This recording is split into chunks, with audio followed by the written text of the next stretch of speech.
Hello everyone, my name is Ginny George. I'm a teaching faculty. I teach Indian polity, and that is the reason why I'm making this video.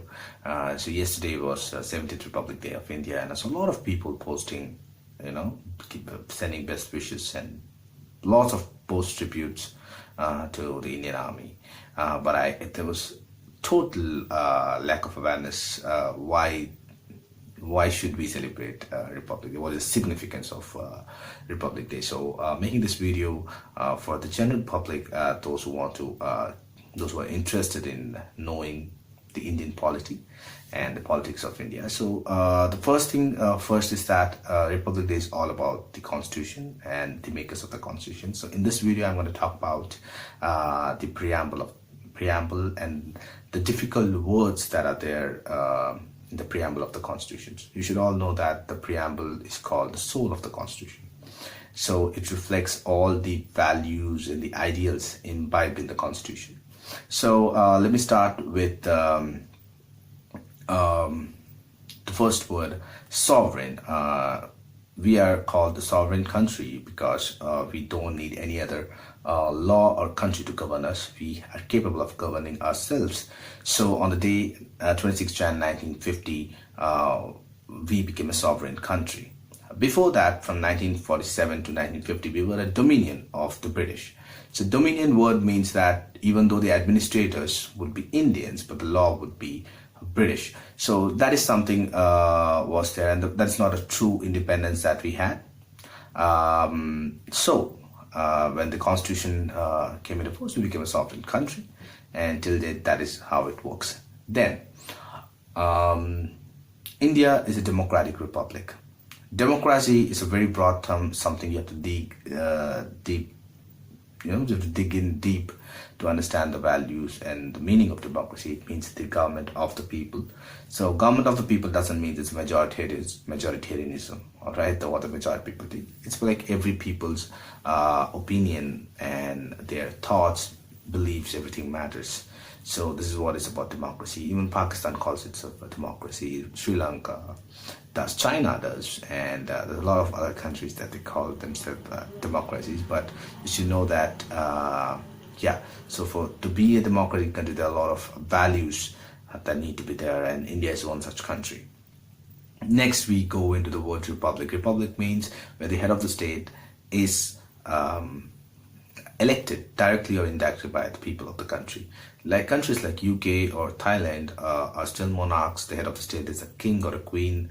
And if you go to many Middle Eastern countries which are dictatorships. So now about the word socialist and secular. Secular means that the state of India doesn't have a religion of its own. As simple as that. And there are a lot of people trying to make to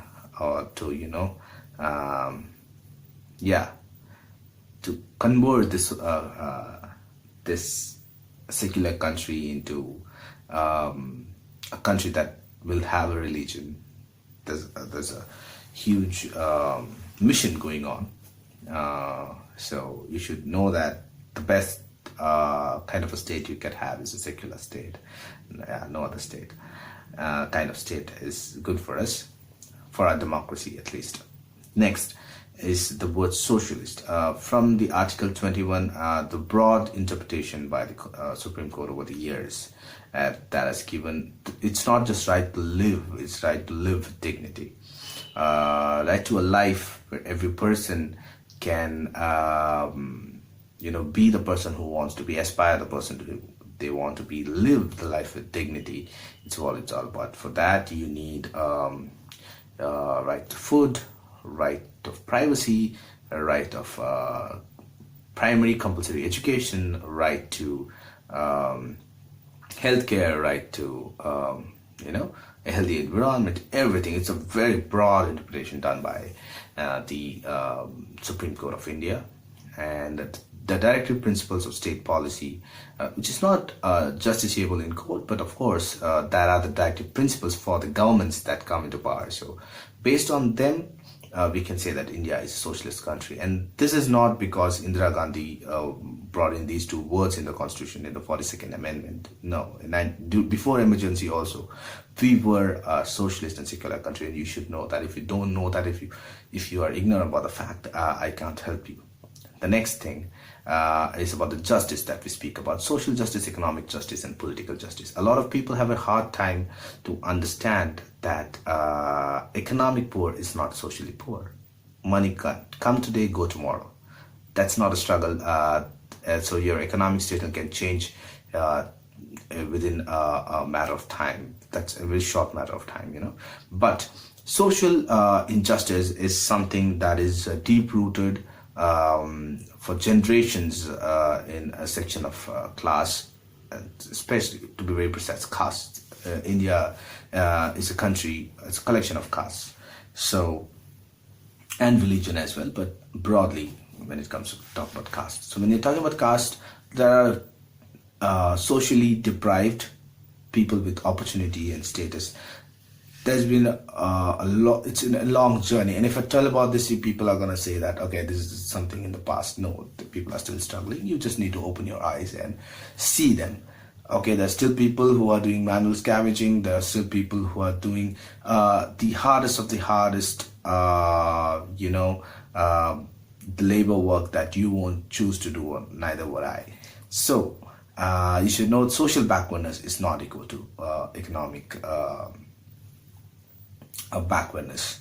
And political backwardness means that you don't have a representative of yours in the political fraternity. And when people say that they need reservations, people like Patels or people like Jat or any other people, they should know that they have political representation, and it's a very strong one. They can make legislations and they can demand for the legislation of their choice, provided that doesn't breach the the borders of the constitution. They should know that. So social justice is about for the socially backward people, and economic justice for the economic.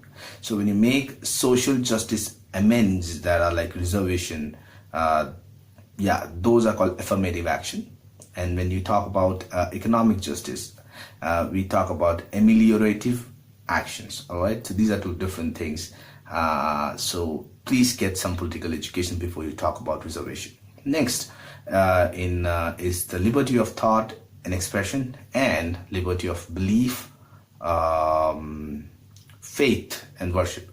So when you talk about thought of expression and speech, we are struggling to that. I'm from Tamil Nadu, and we recently, about 7 months ago on May 22nd, we saw Sterlite.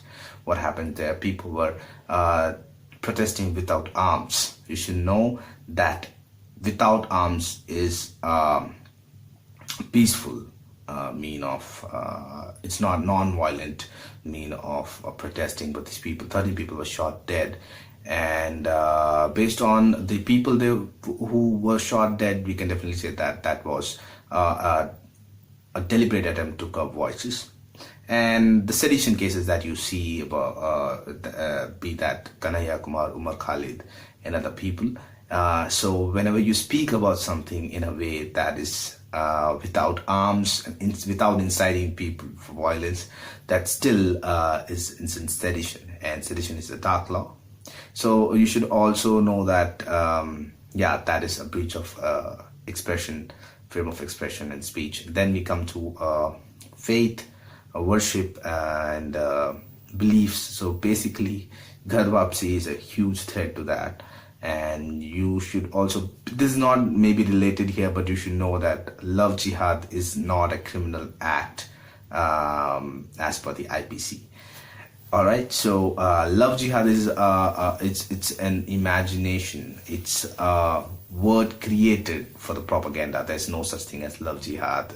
It's an illusion that is created to terrify the majority people of this country. So you should know that if these people who tell you about the threat of love jihad should have brought in legislation and should have criminalized any such act if they could document it. But they couldn't in the High Court or Supreme Court. So you should also know that word. So there is a threat to that as well. Now we come to the word fraternity. So the word fraternity means a sense of brotherhood towards amongst all of us. So that is not happening till we have pride in our identity as a person from a caste or religion. That's not gonna happen. Okay, yeah, so please work on it. And what else? What am I missing? Okay, liberty, justice, fraternity. Yes, very important, very, very, very important is the equality of status and opportunity. Not all of us, not any of us are born with same social, economic and political status when we were born. It totally depends. Biologically, we were all born as a human, but the social, economic and political status that we gained just after the birth totally depends on who we were born to, what society, what caste. That totally depends. If I am a socially backward person, I would not, yeah, you can say mostly I would not be economically privileged, and I won't have people to look up to. I won't have people to follow. I don't want to have people to guide me.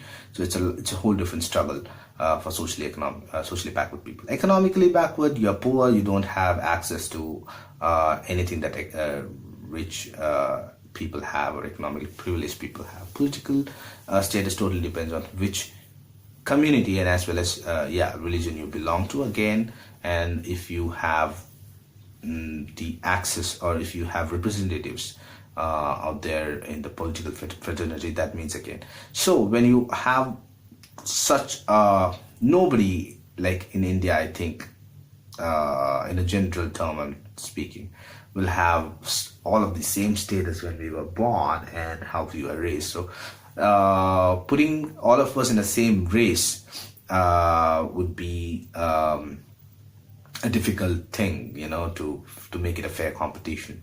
So we promote equality of status and opportunity. This is where Article 15 and 16 comes into picture. It's one of the fundamental rights. So to explain this to you, I can explain reservation. I can take think about a well that is about 150 or 200 meters deep, and there are people stuck at different heights. Okay, so a person who's just politically unprivileged or backward is like at 50 meters deep, and a person who is politically and economically weak is about 100 meters depth, and a person who is socially, economically and politically deprived is at the height of 200 meters depth, not height, depth. So how do you lift them? You need different sizes of ropes to lift them, right? So when I put that extra 50 or 100 meters of wire to pull them up to equality, that rope is reservation. If you don't understand this, there could not be a better analogy than this. There may be. If there is, please let me know. And so that is something about our Constitution speaks. So all these words, these are beautiful words, one of the best constitutions of the world. A lot of people will start criticizing Constitution on April 14th, and I'll come up with a video defending that and calling, I like to call a spade a spade. So I only support things that are genuinely, I feel, should be appreciated, and things that shouldn't be appreciated, I will call it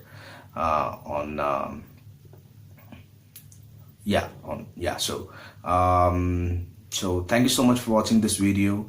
I'm really glad that if you could learn anything, so let me know if these things were any useful to you, and you can also drop in comments letting me know that what are the things you want to know. As a faculty of history and polity, I would definitely like to share some knowledge. Thank you so much. You have a good day.